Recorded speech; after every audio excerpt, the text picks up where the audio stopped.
Liverpool Wolves, a lot of focus on that because it is Jurgen Klopp's final game. We'll hear from Jurgen Klopp a little bit later on. He's been chatting to our colleagues today. But we thought we would get a rounded appraisal. Not my appraisal, then. No, you're bitter and twisted Chelsea fan. I'm glad he's leaving. I am, actually. Because he's good. Yeah, so were the officials. He's harangued for 9 years. Because he's a good manager. That's of course he's a good manager, but it doesn't mean I appreciate it. I think above all anything else, I think he's been a bit lucky in games. Certainly in the finals against Chelsea. Hot take. Well, there you go. Anyway, as we said, we've turned to Tony Evans, friend of the show, journalist, broadcaster, author, Liverpool fan, because, he can be warts and all about people. Good afternoon, Tony. Hiya, chaps. How are you? Lucky manager was the lucky generals thing, Napoleon and all that, isn't it? I think. I tell you what, he was so lucky. He got in the same league as Manchester City and was the only one who challenged them. I mean, what luck is that? It's like, oh, man. Yeah. Well, let's look at maybe there is no bad. Maybe it's all gravy. But as we said, we turn to you because I think you'd be brutally honest about it. I did, because when Liverpool played Brentford this season, I sat right behind him, and he did not leave the fourth official alone the entire game. And then by the end, though, he had the ref eating out his hand. They were like hugging each other. It was incredible. Well, it seems it's working, Tony. Yeah, well, the thing about Jurgen is that he's always up for a fight. When he first arrived, everyone saw the smile and everyone saw the charm, but he's an angry man. And so, but he's not the first manager I've seen who acts like that. He's and so he's berated officials. So have others. It's if anything, he's in that tradition that was started. Really, it was kicked off when the game became televisual by Wenger, then Ferguson, and Mourinho, and now you kind of take it for granted that managers are going to act like that.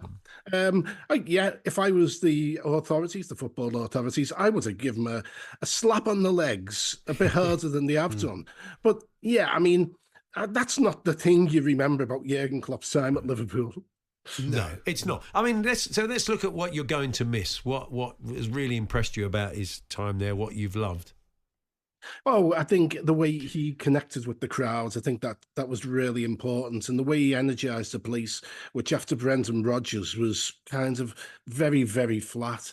And he kind of, he didn't do it deliberately. He didn't come expecting to do it, but naturally his personality and his politics sort of, dovetailed with Merseyside, with Liverpool fans on Merseyside.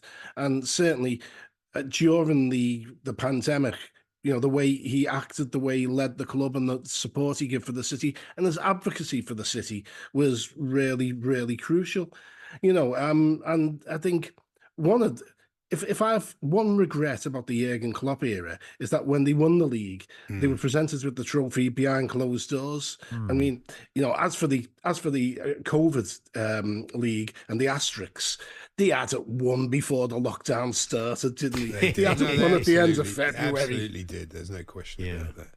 And so, where are the areas you think maybe you could be, if you're looking to be critical, where could you be critical of the Klopp years? Well, I think tactically, he could have been more flexible. You take, for example, the Champions League final in Paris. I mean, putting aside everything that happened beforehand, which meant the team didn't go in with the best frame of mind. But Ancelotti basically flooded the Liverpool right to stop Salah and Trent Alexander-Arnold, and basically offered Liverpool the left. Go on, Diaz and Andy Robertson, go on, hurt us, and he didn't. So there was times when his tactics weren't flexible enough. I think you could say in many ways, I mean, there is a line of argument when you talk about the most successful period, and you say the Jurgen Klopp era. It was actually the Virgil van Dijk era, because signing him made the big difference, and so. But it's hard to be too critical of him. Here's where we'll criticise him: making the announcement in January that he was leaving. Don't you think his hand was? It does. I mean, I think somebody got wind. You kind of feel maybe somebody at the press got hold of it, and then they wanted to control the narrative and not it just pop up in a paper. So, don't you feel his hand was forced, Tony? Maybe otherwise. I don't know. Well, sort of, no one I knew had a sniff of it. So it's who knows what went on behind closed doors. Normally, I have a good idea, but on this one, neither I nor anyone else I know was anywhere near, and it's kind of the long farewell has gone on a bit too long, if you ask me. I mean, it's like, I love Jurgen, but in many ways, Sunday can't come fast enough. It's time to move on to the new era. Not that I have a great deal of faith that the new era is going to be particularly good for Liverpool. That's going to be difficult for Slot to follow. It would be difficult for anybody to follow this manager. Yeah, it is. I mean, it's that old thing of wanting to be the man after the man. But I mean, so what? I mean, I'm sure you've been doing your work and your homework on Slot. Well, what are your expectations, and what about those players that will be still there next year, Salah, etc.? Well, that's the big question. Will Salah be there? I'm less concerned about Slot, who seems to have done quite well and is pretty good tactically, done well with Feyenoord. But the club is in the hands of the analytics men.